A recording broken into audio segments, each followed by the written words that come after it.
தான் பண்ணி ஆகணும். ஏன்னா மக்கள் உங்களுக்கு தான் ஓட்டு போட்டு ஜெயிக்க வச்சிருக்காங்க. ஏஆர் ரஹ்மானுக்கோ கிடையாது, விஜய்க்கு கிடையாது.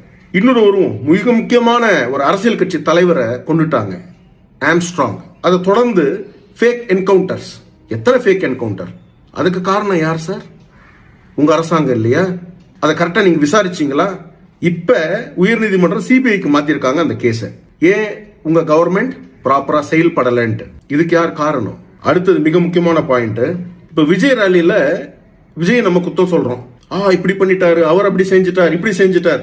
நான் ஒத்துக்கிறேன், இன்னும் கொஞ்சம் கிரௌட கண்ட்ரோல் பண்ணி இருக்கணும், கொஞ்சம் டிசிப்ளின்டா இருந்திருக்கும். ஆனா உங்க வேலை நீங்க பண்ணலையே. நீங்க ஏன் கரண்ட் ஆஃப் பண்ணீங்க? நீங்க இவ்வளவு பிரச்சனையை சந்திச்சீங்க. எங்க போச்சு தமிழ்நாடு போலீஸ்? ஸ்காட்லாண்டுக்கு நிகரான போலீஸ் தமிழ்நாடு போலீஸ் சொல்லுவாங்களே, இன்னைக்கு எங்க போச்சு அந்த போலீஸ்? காணோம். அறிவாலயத்துல தான் போய் தேடணும் போல இருக்கு. கரவேஷ்டி கட்டிட்டு இருக்கிறாங்க போல இருக்கே போலீஸ். புரியல. முதலமைச்சரை பாதுகாக்கணும், துணை முதலமைச்சரை பாதுகாக்கணும், அந்த குடும்பத்தை பாதுகாக்கணும். இதுக்குதான் போலீஸா?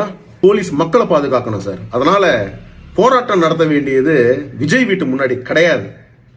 உண்மையா சொல்ல போனா அறிவாலயம் முன்னாடியும் கோபாலபுரம் முன்னாடி தான் நடத்தணும். அதனால இந்த டிராமாவெல்லாம் நிப்பாட்டுங்க சார் ப்ளீஸ். மக்கள் பார்த்துட்டு இருக்கிறாங்க. இந்த மாதிரி வேதனையான சூழ்நிலையிலையும் இந்த அரசியல் தேவையா நமக்கு?